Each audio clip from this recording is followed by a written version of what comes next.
Otílio fala conosco direto de Campinas, em São Paulo. Brasil e China, para além dessa jogada de mestre da propaganda oficial, resultados objetivos que você avalia?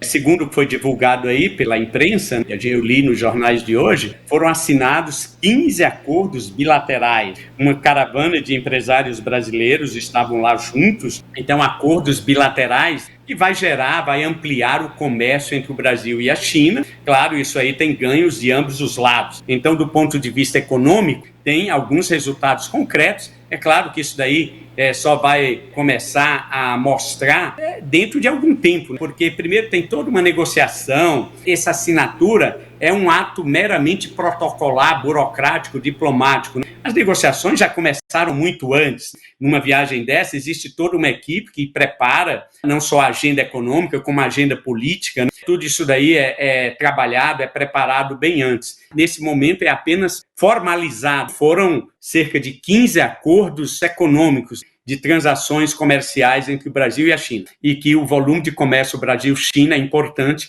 e foi um dos responsáveis pelo boom econômico que o Brasil viveu durante o primeiro governo Lula. Bom, do ponto de vista econômico é isso. Do ponto de vista político, bom, a gente sabe que o mundo político é um xadrez onde as peças são movidas, não tem ninguém ingênuo nesse jogo, todos os movimentos eles são pensados e tem uma estratégia por trás. O que a gente pode ver, olhando como um cidadão comum nessa jogada, do ponto de vista geopolítico, Lula, a gente sabe da vaidade dele, e ele tem uma grande ambição de se tornar um líder internacional, e, em parte, ele vem conquistando isso, porque a própria revista Time reconheceu ele agora como uma das 100 personalidades mais importantes, mais influentes em 2023. Agora, o que está por detrás disso, no jogo, nesse xadrez geopolítico, ele quer influenciar uma negociação de paz entre a guerra da Rússia e da Ucrânia.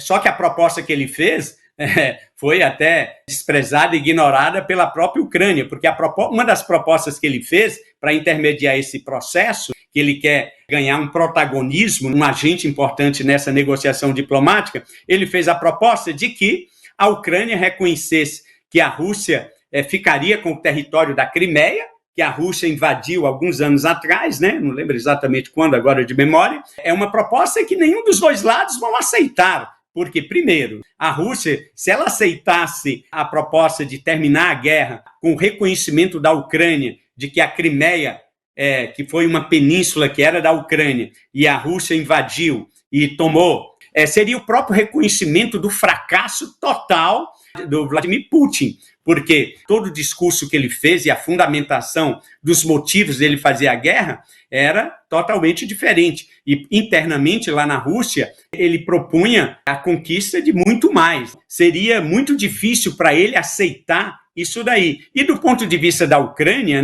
seria muito difícil também concordar com isso, que o Lula anunciou aí nos jornais, porque seria também uma nação autônoma, independente, Então uma outra nação invade, toma, isso aí criaria problema internacional, porque abriria as portas para amanhã qualquer outra nação militarmente mais forte invadir e tomar o território de uma outra nação. Então a Ucrânia jamais vai aceitar isso.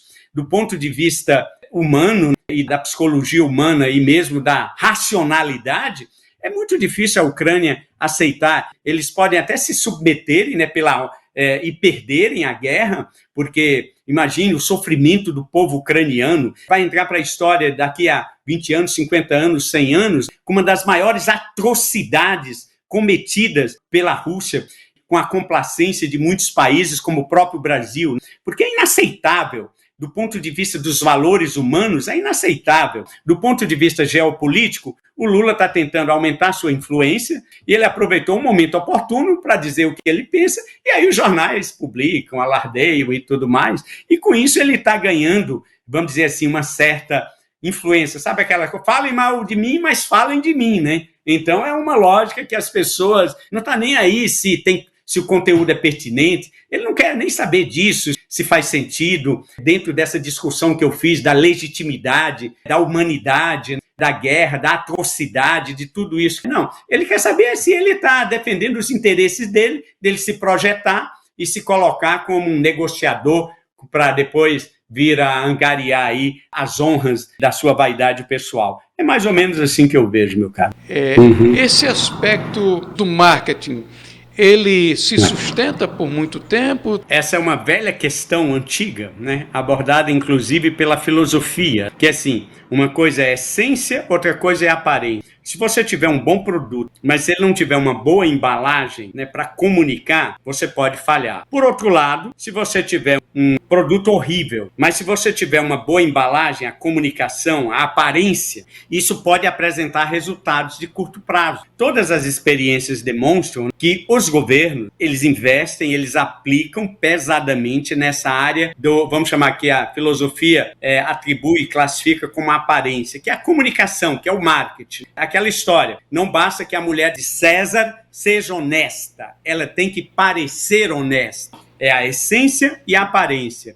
Você tem que ter conteúdo, mas você também tem que saber comunicar. Agora, tem que ter as duas coisas. Quando não tem uma ou outra, vai ter problemas. Os governos sempre apelam para os recursos marketológicos. O marketing hoje é uma grande ciência, né? E ninguém está desprezando o marketing. O marketing tem um papel fundamental social, porém, muitas empresas e muitos políticos utilizam-se do conhecimento do marketing para divulgar, disseminar, propagar uma imagem, né? Que a gente sabe que o ser humano, com seus vieses cognitivos, o nosso cérebro é influenciado por aquilo que se diz. Como dizia o grande arquiteto lá do nazismo, Joseph Goebbels, uma mentira repetida 1000 vezes, o cérebro vira verdade. Muito desse marketing que não tem consistência se apoia nesse fundamento. Não vai se sustentar. Se o governo Lula não apresentar resultados concretos na economia, nas variáveis fundamentais, que começa pela economia, no emprego, no aumento da produção, no controle da inflação, na taxa de câmbio, criar condições para o investimento, daí deriva, daí vem educação, saúde, infraestrutura, saneamento, que são os problemas reais de uma nação. Se o governo não apresentar resultados concretos, materiais, objetivos, não tem marketing do mundo, não tem jogada, não tem viagem à China, não tem agências de publicidade que sustentem. Como dizia aquele assessor do George Bush, né? Foi na campanha lá, não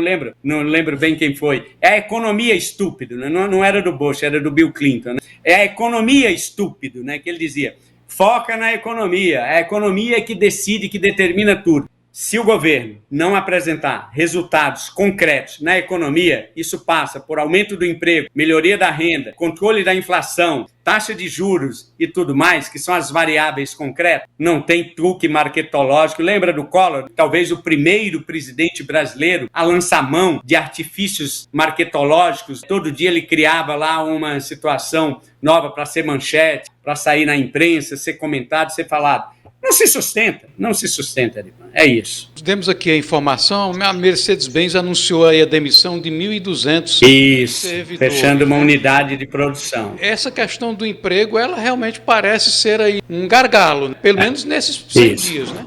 Isso, perfeito. E não é só a Mercedes-Benz, né? Tem outras empresas aí, que eu não quero falar o nome para não criar especulação e nem ser terrorismo. Grandes empresas estão reavaliando projetos de investimento no Brasil. Se não forem criadas condições, aquilo que a gente já comentou em oportunidades anteriores, o empresário, o dono do capital, ele precisa de estabilidade, de horizonte. O cara só vai investir o dinheiro dele correndo risco se ele tiver algum nível de certeza de que aquele investimento retornará.